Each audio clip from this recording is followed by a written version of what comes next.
obviously everyone's biggest fear when you're growing up, like who's going to save me? Am I going to pass it underwater and never wake up?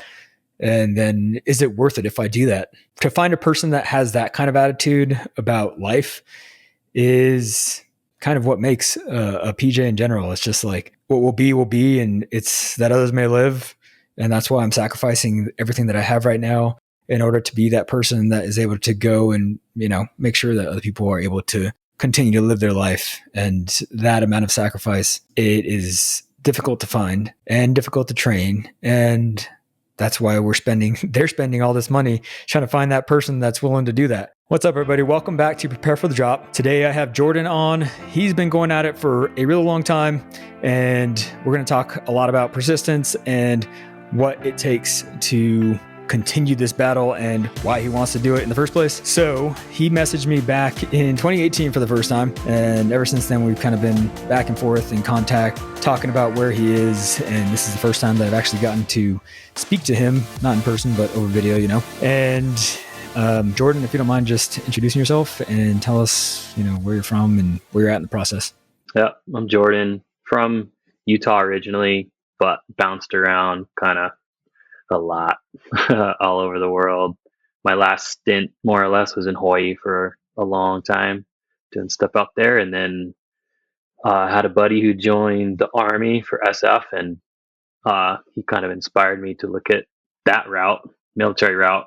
And I had a bunch of family in the Air Force, and so I looked and I found out about pararescue, and I was like, wow, that's where I need to go. So yeah, back when I was like 33, 2018. Yeah, so a while ago. And then the process, well, I don't know how detailed you want me to be on that part, but it's been a long one. All right. So I guess from the beginning, I think you were in Hawaii when you first contacted me, and you were talking about going into the Guard. And what was the process for you, like going into the Guard? So initially I found your YouTube videos before you had anything else really. I found some YouTube videos, and then we got in touch, and I initially was going to go active duty, but then via your workout programs that you had up, I connected with older dudes. We called ourselves like the Wise Owls or something stupid like that. But we got together on Facebook as like a little chat of like dudes over 30 who were interested in this, and they all of them were like, you got to check out the Guard and Reserve units. And I was like, no. And then they convinced me to.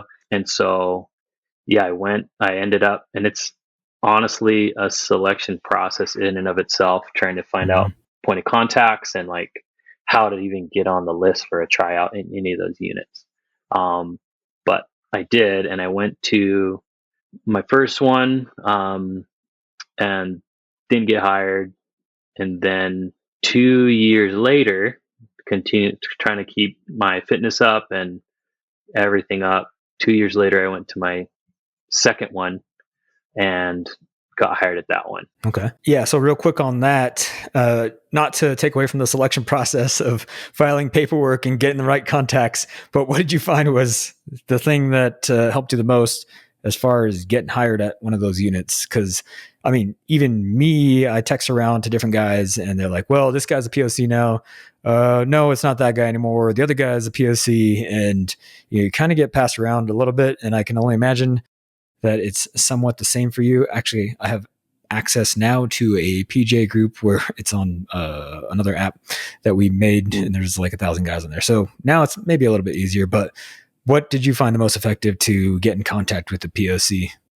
Persistence, like you said, because I kind of like talked to everybody I could. I started where I could with our little group on Facebook. Those guys knew some dudes who knew some dudes, kind of thing, and eventually got into where I needed. But I talked to a bunch of different units, and honestly, Instagram, there's some J's on Instagram who kind of have a presence there that, at least to me, were very helpful in that. They're not POCs or anything, but they were good references for that to kind of help me figure out who to talk to. And then once you get down to the right person, then you can get on the list. So honestly, I think like online stuff, like social media was helpful, and then just asking around, honestly.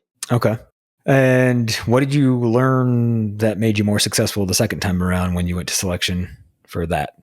So my initial tryout, I didn't really know what I was getting into. I did kind of, there's like, they try and imitate ANS essentially, or at least a day or two at ANS plus some. They're not under AETC. Yeah. So they do what they want, and it's a wild ride. And the cards are stacked. My first tryout, we had a dude who'd been through BUDS. We had 2 Coast Guard rescue swimmers and TAG P, and they all got hired, and the rest of us guys didn't. So they offered feedback, and I persisted in getting in touch with the team leader for feedback on that. And it took a while, but he just told me, well, you got to know what we're looking for, and your physical stats weren't the best, because back then it was like a modified past. It was essentially the past with a longer run. Second tryout, they did the OFT, modified OFT, and I somehow, and I don't really know how, but I crushed it. Like the 3-mile ruck, I got, I don't know, like a 10-minute pace or something like that. So I did really well. That's awesome. And the fin, like I crushed that too. So I was stoked on that. And there's, without going into too much detail on the other stuff they do to you, I kind of excelled in those ways. But I think being a team player is huge in showing that. Like you're looking out, it's a competition, but you're also looking after your guys. So if they need help with their gear, helping them with their gear. There's dudes that show up there who have no idea what they're getting into, and they don't know how to pack a ruck, or they don't know how to maybe set their fins, mask, and snorkel correctly. And so helping them out with that, or their stuff falls out of their ruck or whatever, and you grab it for them. That stuff is huge, I think. Yeah, that's definitely something that we harped on a lot when, new guys came in active duty, going to Indoc. When I was the instructor, guys that just look like a yard sale, and as soon as they open up their ruck, the wind's blowing and there's baggies everywhere and there's little snack wrappers all over the place. It's like, dude, you can't be operating like this. And it just makes you look like a shit show when you just have everything all over the place. So yeah, that is one of the key details that I think people don't really pay attention to much, because they don't think anything of it. They relate it to their school backpack, which maybe you can make some relations to that, but you can throw pretty much anything you want. You can have a banana on the bottom of your backpack for a month, and the only person that's going to care is you, because you put your hand in there and it's squishy, whatever. You get the idea. It's just, you got to pay a lot more attention to your ruck, because when you're in the mindset of like a PJ, who do I want on my team? Do I want like guy with a smelly rucksack that's, has garbage all over the place? Or do I want a dude that's solid and knows exactly, we used to test each other, and we should be able to, blindfolded or under MVGs, of course, you're not able to see a lot. So you should be able to just open up your rucksack, obviously taking a knee or whatever you got to do, reach your hand in, grab out whatever you need, because you really don't really have a lot of sight when, we had the little, originally we had the 18s, which were the monocle ones. And then we had the, yeah. But you need to be able to do that either way. Even if you have the best night vision, don't rely on that, and rely on your muscle memory to be able to get the thing that you need, because that's just what's needed. You don't need to be fumbling around with stuff. So yeah, that is a really important part. And I'm glad you mentioned that too. But that reflects a lot on how much you've practiced and how much you've trained and to what level. So I don't know if your Wise Owl group or whatever taught you that or talked to you about that, but that is a definitely important thing if you can get around other guys that are like-minded and they can share tips, especially if they've been in your situation where you've actually been to a selection. and you kind of know what they're looking for, which is like, Right. which guy do I actually want to hang out with and be on my team, and not be annoyed by the little things that they're not paying attention to. Because if they're not paying attention to these little tiny things that they can control right now, like later on, it's going to turn into, okay, are they not paying attention to making sure their sights in their rifle have batteries, like crucial things, which are little things, but they can turn into crucial things when, you're on target and you don't have peltors, or you don't have batteries that are working in your sights for the mission, so all those little things turn into big things. Yeah, I think you nailed it on the head when you said who would you want to be on a team with in like a high stress, intense scenario. And it's obvious, like the dudes who got hired are those shining stars. It's like, yeah, I want him next to me while I'm trying to do something like ridiculously difficult, as opposed to that other guy who's just lost in the woods, Yeah. And it's honestly a lot easier to see, like when you're being selected and you're one of those candidates that are trying to like focus on all the little things you got to do, you don't have the big picture. So when you're the cadre and you're just like standing there watching this guy who's been trying to open his rucksack for the past 2 minutes, or get his socks on, or, just little things like that. And you're like, dude, everyone is already over there. They're drinking water and we're about to go for this next round. And you're still trying to change your socks out and get your boots on before we do this. So that's what I mean. The little things that you can control and you can practice, even as dumb as it sounds. That was one of the first things that we did when I showed up to Indoc back in 2005. We had a ranger and a recon guy on our team, and they're like, all right, we're going to time you guys putting on your clothes and taking off your clothes. And we're like, this is so dumb.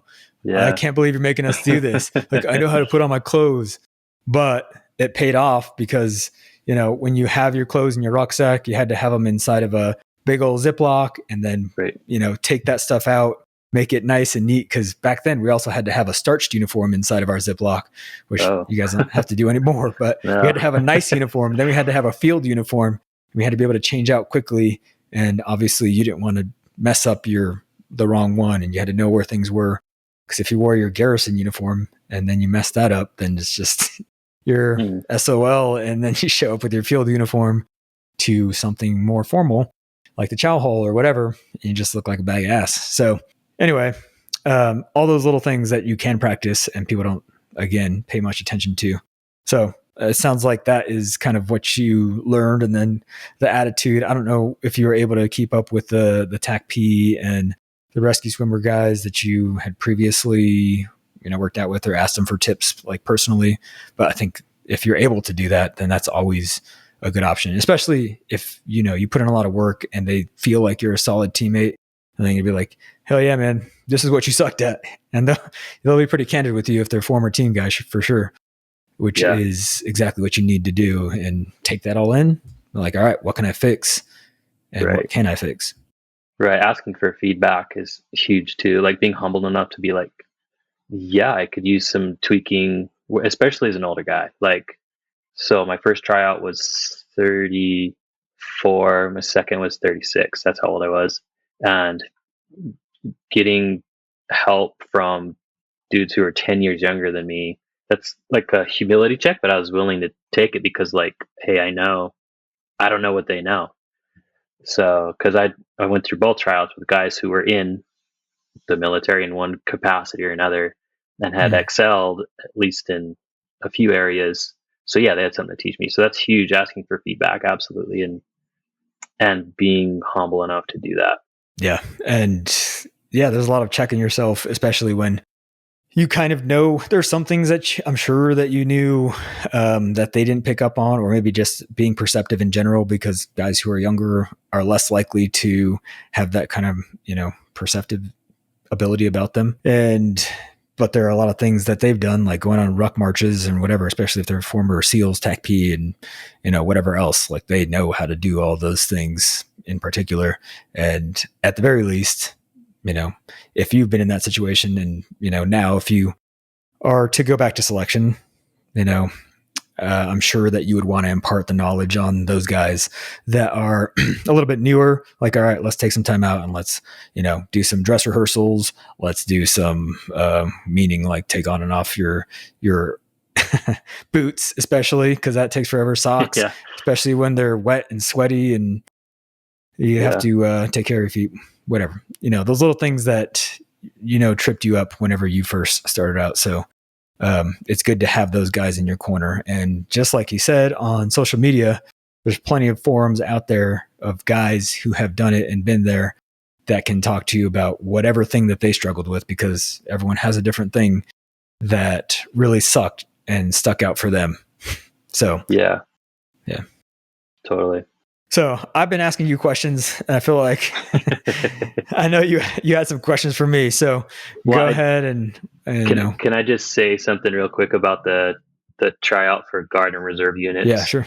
So that the guys know that you have to be so squared away. Like, if you're not already in and you don't know how the military works, and you get hired as a civilian like I did, I think I had a little bit of luck too. The guys I got hired with, one had been through Indoc and ANS, fully completed, non-select, and then two other guys who are non-selects from ANS, and then me.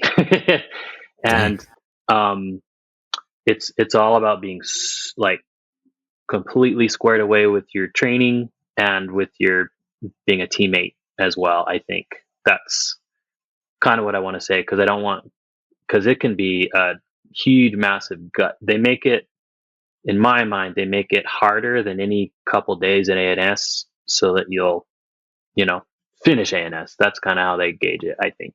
So don't show up unless you're completely squared away. You have a nice haircut. You're going to get interviewed. It's a job interview, but it's like a crush you and then a job interview kind of thing. So that would be my suggestion for guys trying to go that route. But questions for you? Yes. I want to know what, because you were down at Indoc for a while as the proctor, like the head of the cadre, correct? Yeah, I was the instructor supervisor for about 2 years. Okay, so you've seen a ton of cones come and go. And my question is, what, from your perception, makes that little bit of a difference? Because that's what I still don't get. I feel like I know a ton of PJs. My really good friend from Hawaii, he's now in one of the SF groups, and I don't see a lot of difference in our like mental toughness, stuff we've been through. Like my SF buddy, we've been in like massive waves, thought we were going to die a few times together, and we both like did really well, but he's ends up being successful in his pipeline and I'm not. And I'm just like, what am I missing? You know what I mean? Like, where, maybe from your perception, you've kind of seen little tweaks in, it's for sure a mentality thing for me. And I just wondered what maybe insight you would have on that. Like, I'm not just some like younger dude who came off the street. Like, I've been through it, in different ways in life. And been through a lot of like really difficult things. So that's my question. Does that make sense? Yeah, that definitely makes sense. I think one of the things that people definitely need to realize is that you don't have to be an absolute physical specimen to make it through selection. You have to have put in the work, and people can tell when you've done that. And obviously some people have more genetic potential than others to just put on muscle and get to where they need to be. I think, let me just give you an example of one of the guys that just popped in my mind is just, Mike is his name. And I've been on some deployments with this guy, but he showed up. He was a dude from Hawaii, and he was like, "Hey, I'm here for skydiving school. Is this where we learn how to skydive?" And he was just one of those guys that everyone just liked. He said, just funny things, even though sometimes like, what are you even talking about right now? But he always said it in a way where everyone just liked him. And he's carried that on throughout his entire career. And sometimes when he was a younger guy, I don't know what he's like now, but I'm sure he's way more squared away. But even if he messed up, yeah, he just had this attitude about him where it's like, oh, it's okay. I'll take care of it. No big deal. Like, I got this. And I say that because to a certain extent, we want a guy who just has it. Like, if you're building out sectors and you're like, okay, we're going to just go up to just near the top of this in this bush of tree or this little group of trees, and then we're going to, pull 360 security, and you're supposed to take care of a certain sector. You want to know that guy definitely has that sector because you've worked with them and you know that they're not going to like screw up that really important thing. Like in between there, maybe they'll mess up like little things or whatever, but the important things are always taken care of. And it's the ability to identify what things are actually important to the mission by breaking it down into, just like I said, is it a big deal if the sights on your weapon are not working? Probably. But is it a big deal if your secondary flashlight batteries, I don't know, aren't necessarily working, but you have backups and whatever? Like, there's ways to work around that. Like, you have a primary flashlight. Okay, that's working, whatever. If it's a secondary, then, whatever.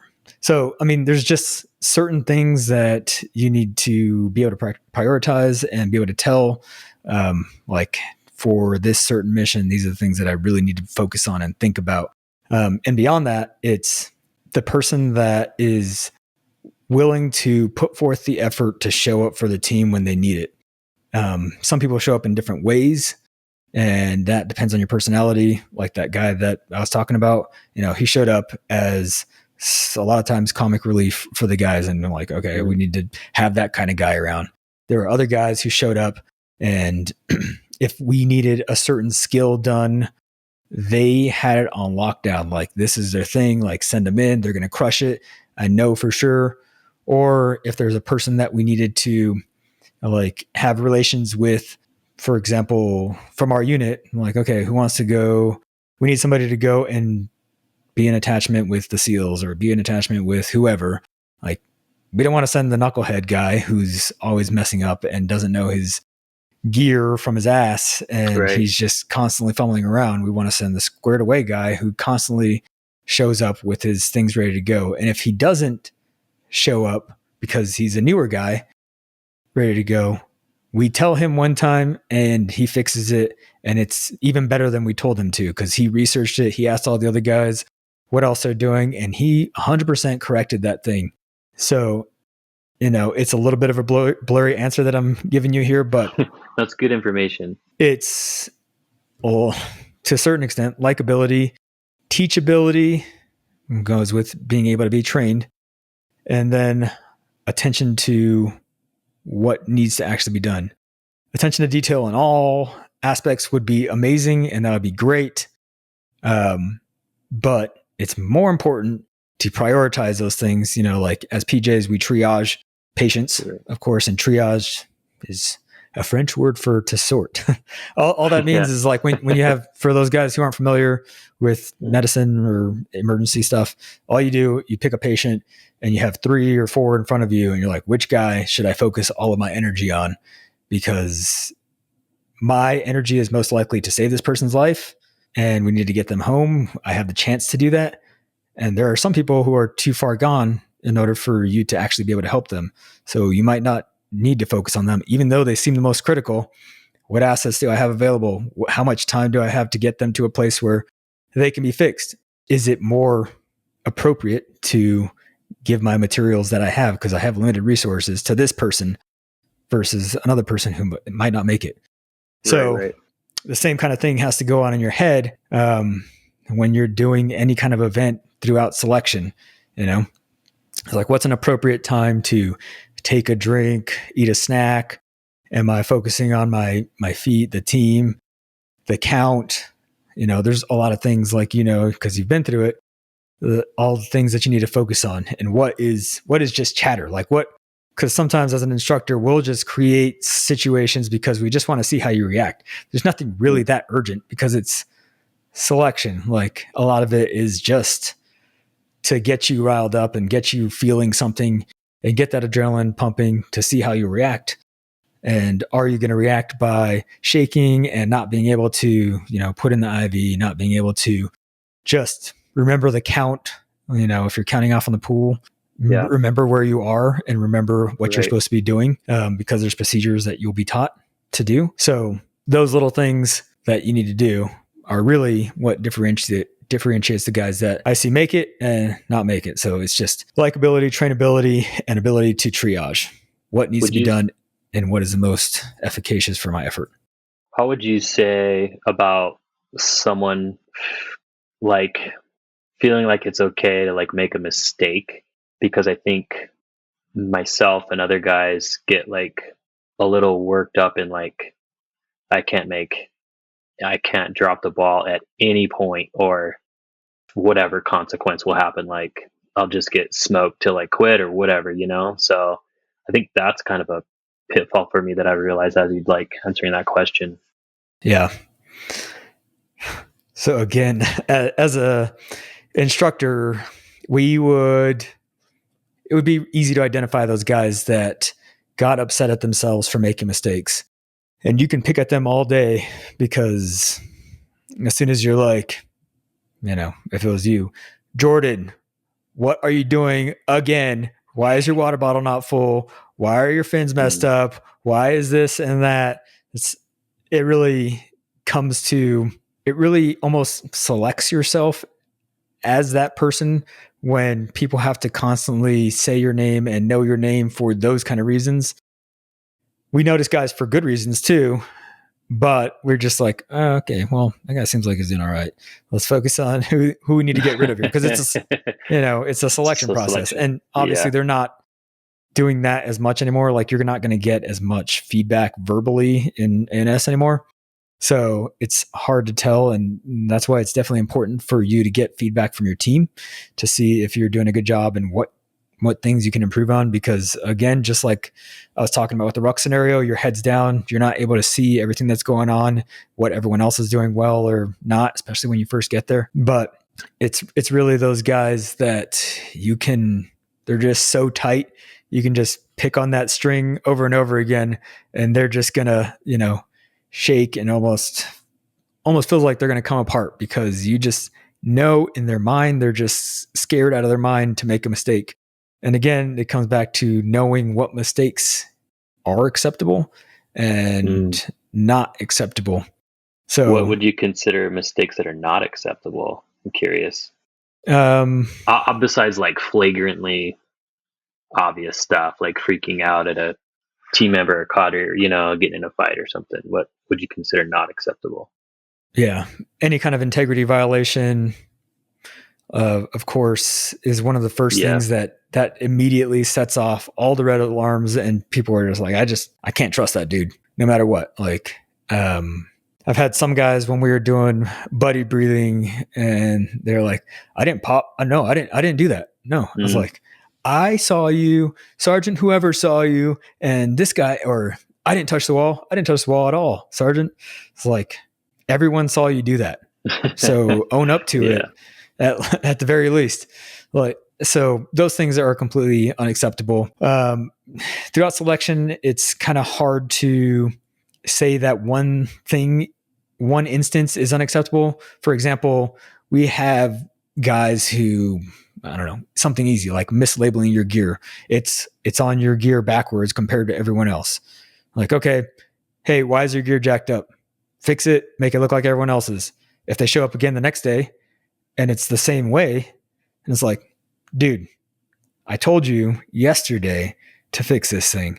And that's where it starts becoming a problem. So like little things like that aren't a big deal the first time. But if it's just a constant thing where it's just like not trainable, then sorry, you're not going to be a part of the team. But for the most part, things that are not forgivable are integrity type violations. Sure. Okay. Cool.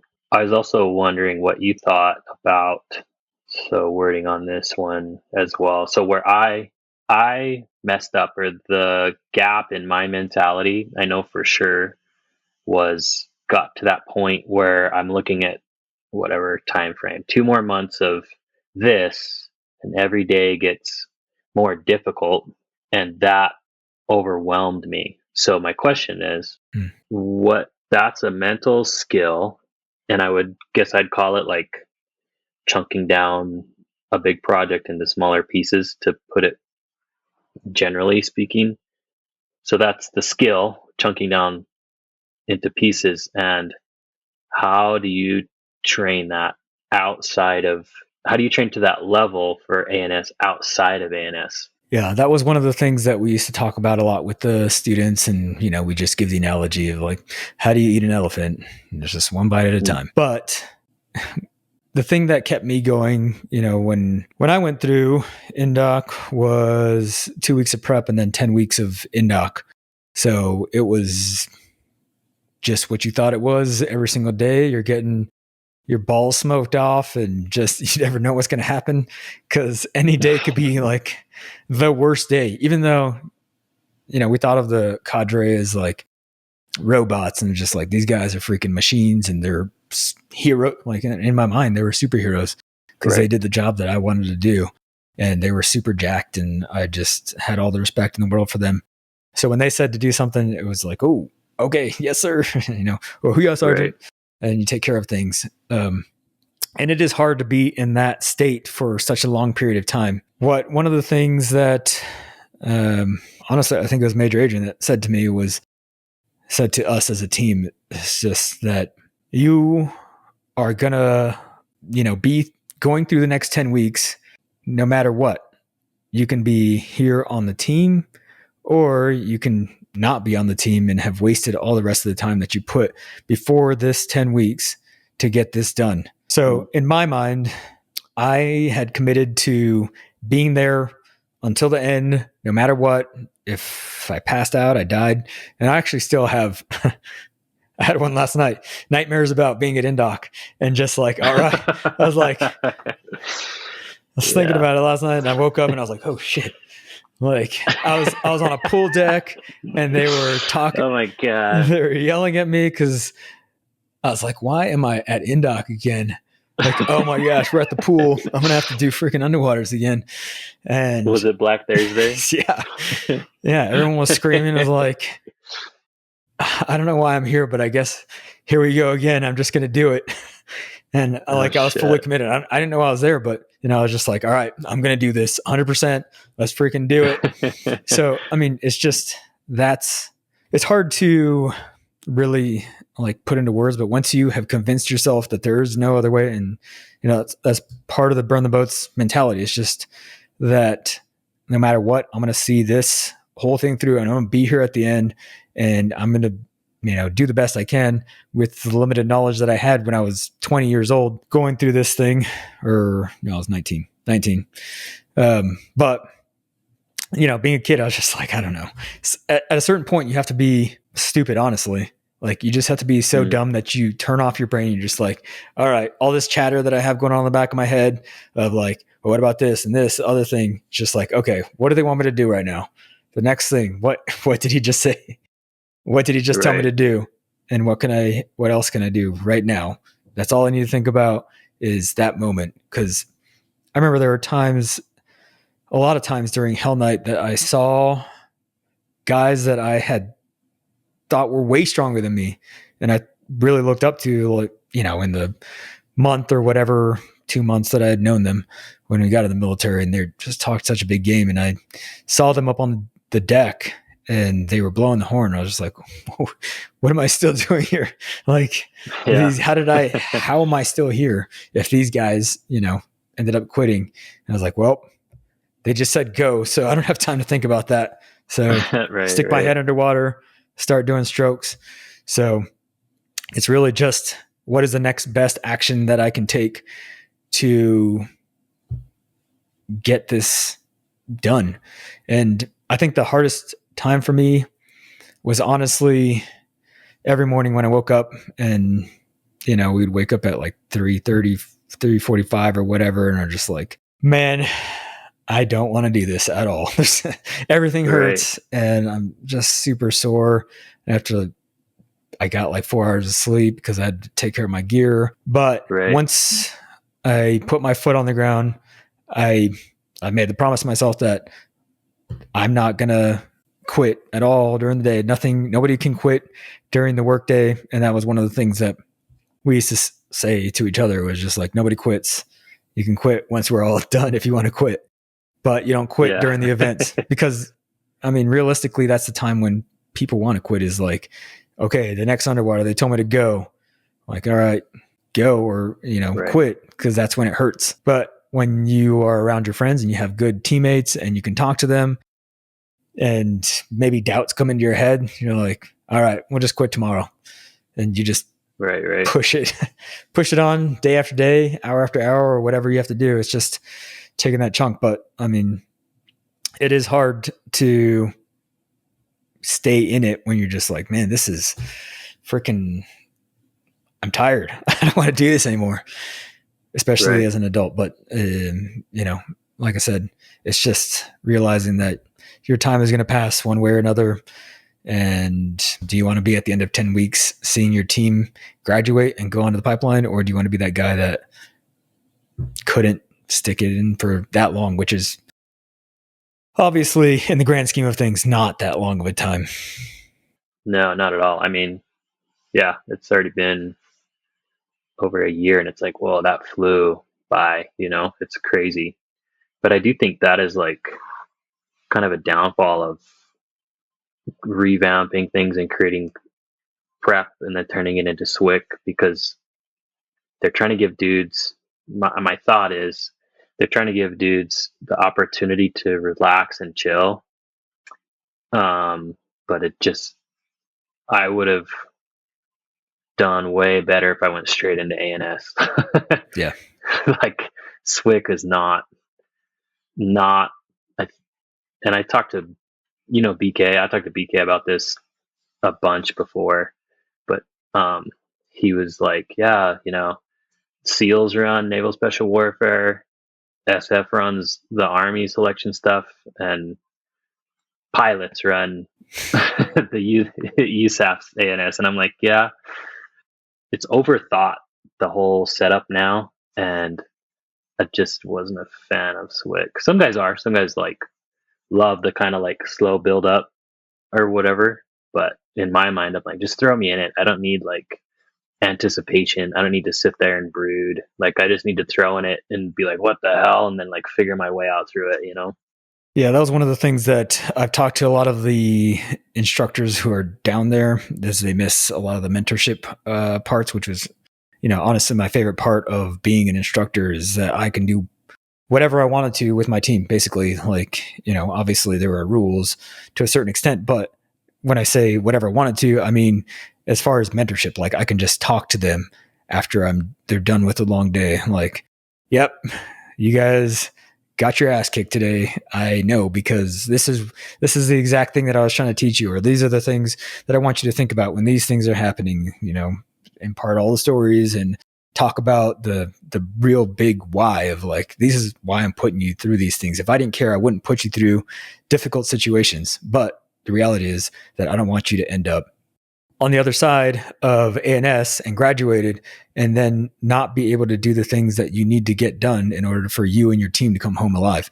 And that was, why I put a lot of effort into making sure that happens. And, from what I've heard, it's more difficult to do that now for the instructors. So, I'm sure that they have a method to their, the way that they change things around, but it doesn't help when people who, like you said, are in charge of this don't really have a strong reference as to what is necessary to mold and create the kind of person that we're trying to create, or find rather, through this selection process. And it's hard to convey that information when they're only getting a 30,000 foot view. They haven't been on the ground with the guys. Totally. And I'm not talking shit on pilots. My grandpa flew, my uncles fly. Yeah. They're all badass fighter pilots, but it's totally different, Yeah. It's totally different. Yeah. They wouldn't send me to go and teach pilot school because I don't like, I don't know the culture of pilots. But totally. I know the culture of PJs, and there are definitely some things that, I'm sure that they'll work out, and there are plenty of good dudes that work down there, and I'm sure that they have some kind of a way to voice their opinion. But it's been a shifting model for the past pretty much since I left, everything shifted around a lot, and it just continues to be somewhat of a moving target. But a lot of the 80% at least of the core principles of what is necessary to make it through still remain. Yeah, for sure. And I think it's important for guys to understand that initially it was a preparatory course for ANS, and it was pretty chill from my understanding from my buddies who went through prep. And then they thought it was too easy, so they switched it to Swick and took away some liberties and like made it a little more intense. And then it's kind of like this halfway thing between ANS and prep. So don't expect, I know they say that they'll like mold you in Swick, but I wouldn't expect that. I would say show up to Swick ready to go. Yeah, I think that should be the goal for everyone. And I know that there are some other people that disagree, but I still stand by, get as close to grad standards as you possibly can. Be in contact with other guys who are like-minded and trying to make themselves better. I'm terrible at computers, and we were just talking about this when I hopped on. So yeah, I'm terrible at looking all that stuff up. I know there are other guys who are super great at it, but the things that I'm good at are putting events together or putting, puzzle pieces together, like with my hands, the things that I can see. That's what I'm good at. Other guys are really great with computers. So find guys that are good at certain things and then have them like, yeah, I read this and I read that, and then verify it. Like, you guys who are listening out there can always email me like, is this a real thing that is going to happen? Because I read it on Reddit or whatever. Like, find somebody who is a PJ or you can verify has done some stuff before, and then ask them like, is this a real thing? Do instructors really drown you? Whatever. How should we prep? And just go through that whole thing and show up. If you show up and you're just stellar and you pretty much know what to do, that's great.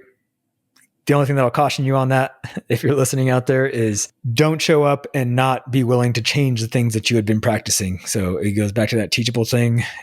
If you show up and people tell you like, hey, this is not how we do it, maybe something changed from, whenever I was in as an instructor or whoever you talk to was in as an instructor. And they want you to do it a certain way. Be teachable above all of the things and be willing to change those habits that you might have. Yeah, for sure.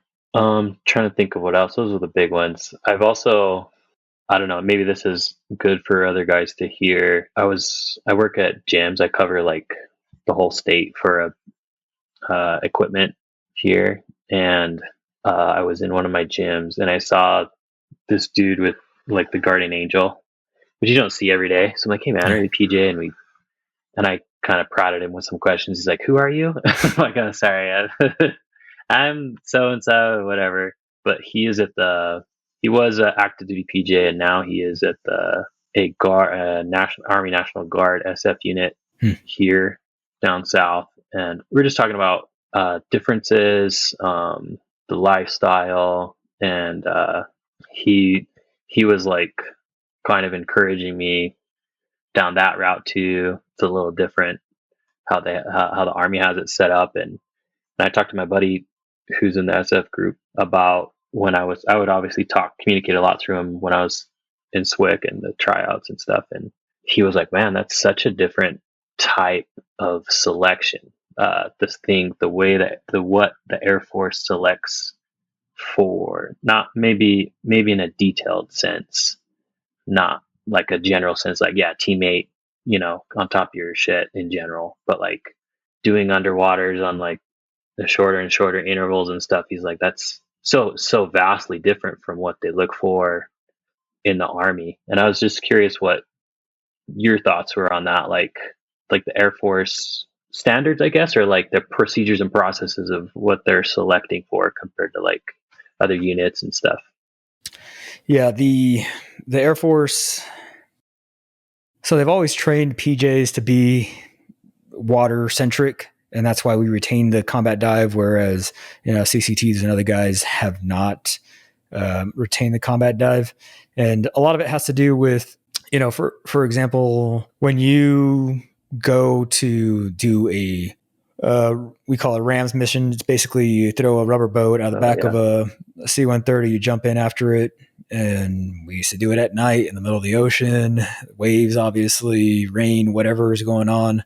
Obviously, there are certain parameters that are safety, but sometimes they can be waived and whatever happens. So you have to be extremely comfortable in the water. And I guess The Perfect Storm, it's, an older movie, but if you go back and watch that, it shows PJs in the middle of the ocean trying to rescue people. And being in those kind of situations is why we have so much water centric type things. That, and we also retain the combat dive, which, like I went to the Navy SEAL dive supervisor course down there with them, which we didn't do a lot of diving down there. But if we did, then they would expect me to be able to keep up with those guys.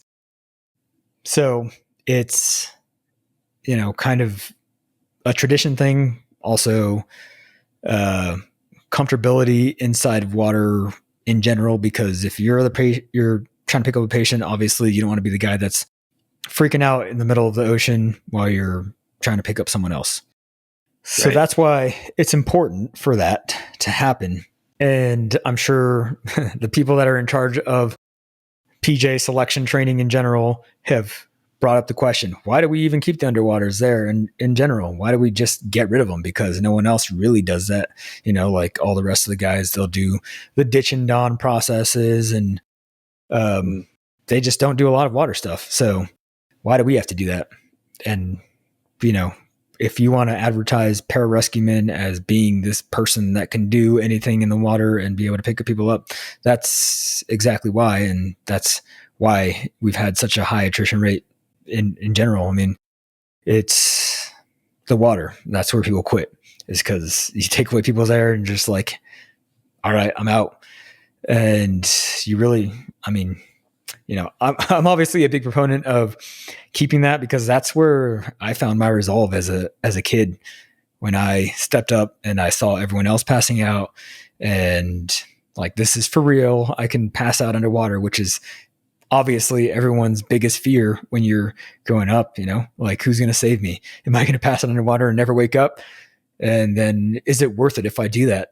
And to find a person that has that kind of attitude about life is kind of what makes a PJ in general. It's just like, what will be, and it's that others may live. And that's why I'm sacrificing everything that I have right now in order to be that person that is able to go and, make sure that other people are able to continue to live their life. And that amount of sacrifice, it is difficult to find and difficult to train. And that's why they're spending all this money trying to find that person that's willing to do that. But if you have that mindset, right, and then you have the other three things that I talked about, then you're going to be an undeniable candidate that, like, you're just going to make it through. Like, all right, this dude's going to be a PJ. Like, I already know it, barring a freaking, I don't know, wild boar coming out and like goring him to death while he's on a rock. I don't know. Or maybe he'll beat that boar too, if he has that kind of resolve, It's just, you have that person, then like, they're just undeniable. And most of the time when you have a PJ that is squared away and continues to be and have that mindset, because it can be there for a limited time. And then some people are just like, I got mine. I'm checked out. I'm done. And they stop trying. But if you continue through with that mindset for the rest of your life, then you're going to continue to be successful at anything that you do. I guess that's a long-winded way of saying that. That's kind of why I think that the water stuff has stayed in, is just like, you're literally you're not just fighting through the pain. It's like you're willing to pass out underwater and just, I guess, sacrifice yourself, just like it says in the motto. Right.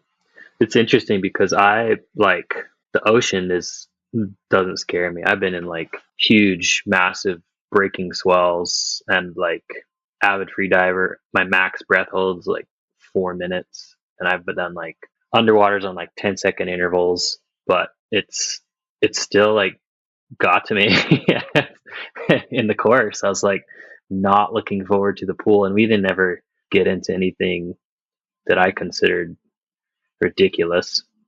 Like at tryouts at the Gardner Reserve units, it's way beyond anything you'll see at ANS, and different units are way tougher than others, from what I've heard from buddies. But it's just really interesting. I thought I was like super duper squared away water wise. I was like, I would do it like I swam 2 to 3 times a week with underwaters, and I would do water con every Sunday pretty much for years on top of my free diving and like surfing and whatever.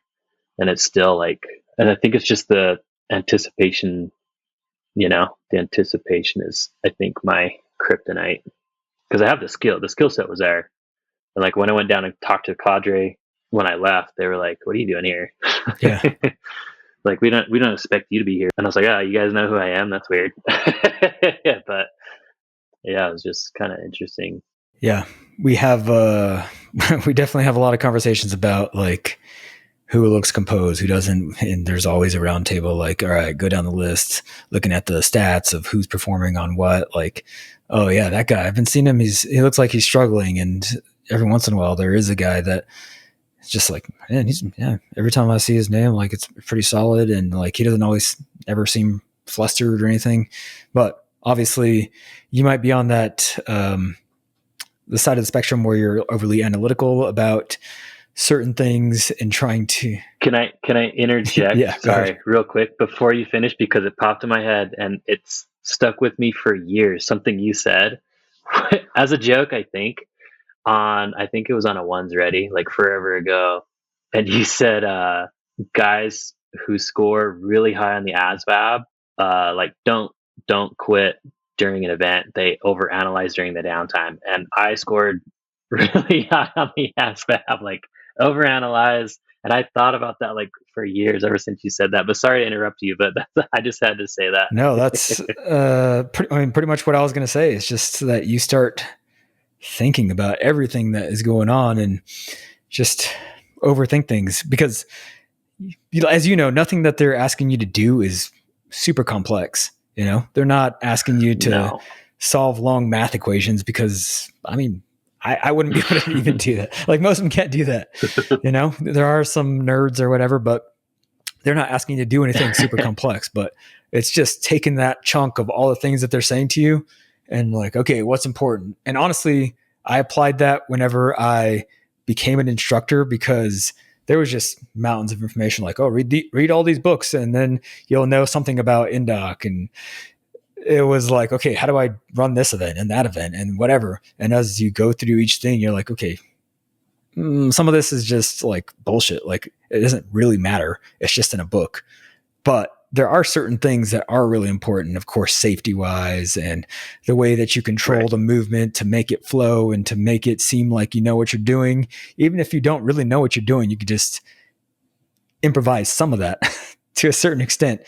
And that is kind of what it's like to be on missions, honestly. I mean, you go through all this super long planning cycle and you're like, this is going to happen, that's going to happen. And then as soon as you get there, it's just like, okay, none of that stuff happened. But what are the really important anchor points to this thing that I got to get done in order to get it done and make sure that I hit those things. And then everything else, we'll just make it look like we know what we're doing.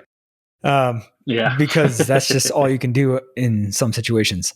So I think that is maybe to your detriment or to your benefit, however you want to play it, because there are plenty of smart people that are in the career field, of course. And if you're able to figure out like, where does my brain power need to go right now? Or do I just need to shut it off and just say, shut up, like be dumb for a second and do the thing that they're asking you to do. And then, yeah. Do you know Mark Devine? He's like a SEAL commander and he has a couple SEAL Fit or whatever. But yeah, he's my firefighter buddy's neighbor actually. But anyways, his book that I'm just going through, Unbeatable Mind, is one of the best I've read for, and it kind of goes along with what you're saying about me being on the spectrum of being like an overanalyzer. Because it's like when I read it, I was like ready for like a rah, some Goggins kind of shit. But it was like, first thing you got to do is meditate like a Zen monk. And I'm like, oh shit, what? Yeah.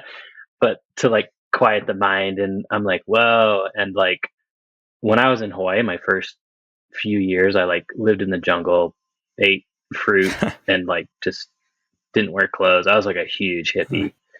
And so that kind of like spoke to me and like kind of like I think how I work. And I think that's kind of like a path.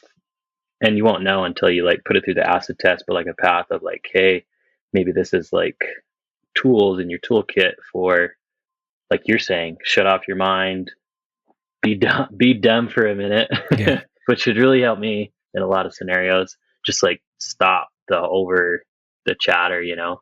Yeah. What am I? So in Maverick, the Top Gun.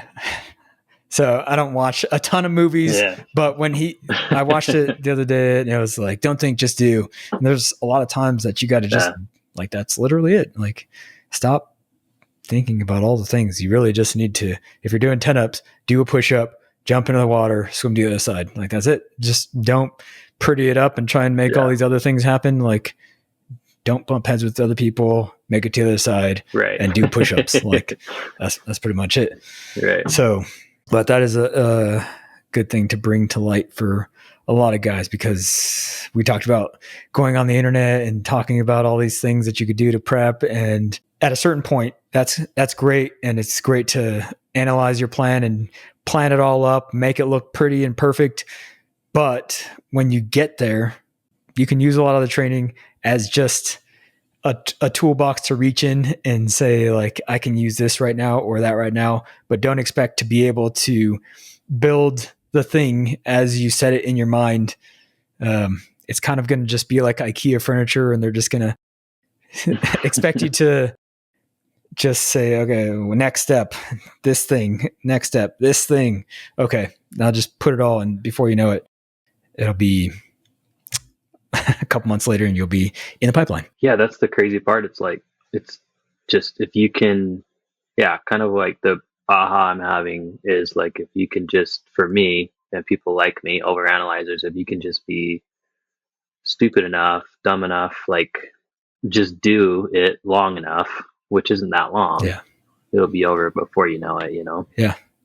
And then while you're doing that thing, just take time. I remember when I was doing 10 ups and getting smoked, the most clarity that I had during those times was when I would actually have the wherewithal to look around and just look at everyone else's face and how much they were suffering.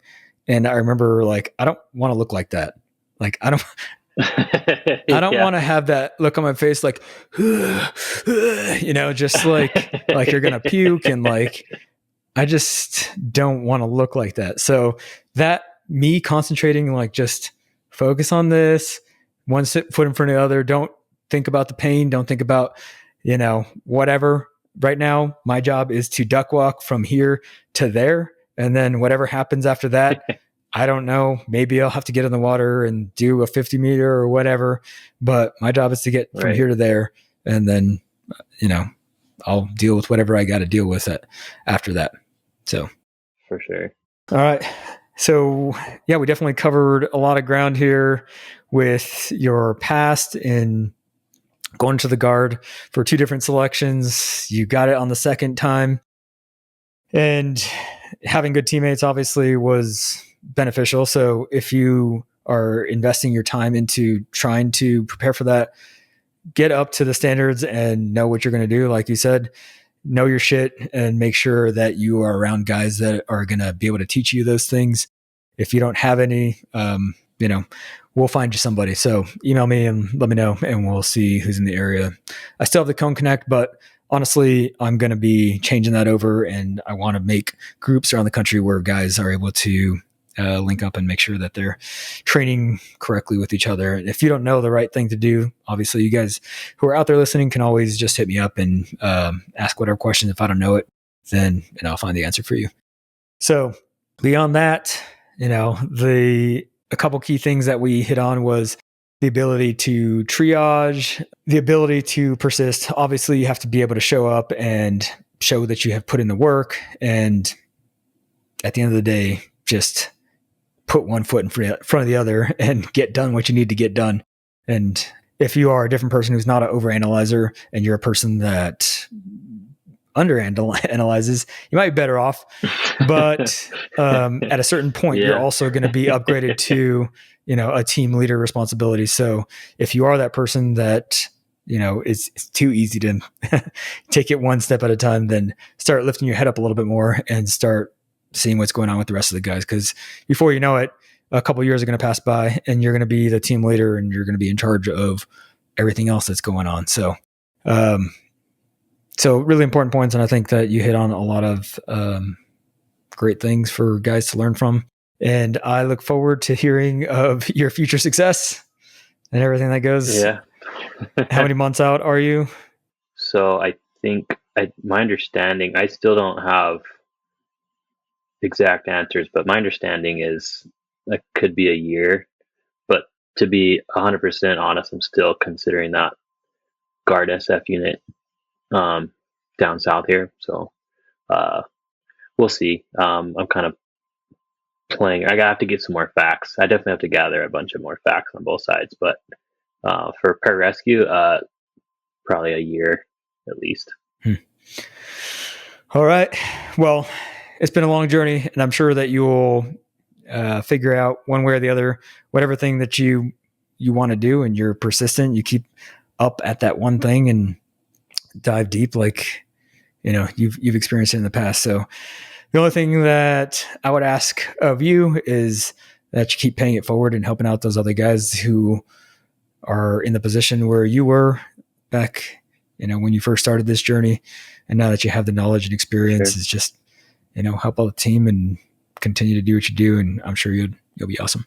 For sure. If you have someone you feels like pretty squared away and they're looking for POCs, maybe you could let me know and I can maybe help out with that too. So cool. You heard it though. You got to be squared away. So put in the work. Yeah, definitely. Put in the work before you ask the questions. That's always the rule. Absolutely. All right. Well, I appreciate you hopping on here and talking. So I think there was a lot of great points, and I will catch you guys next time. Later.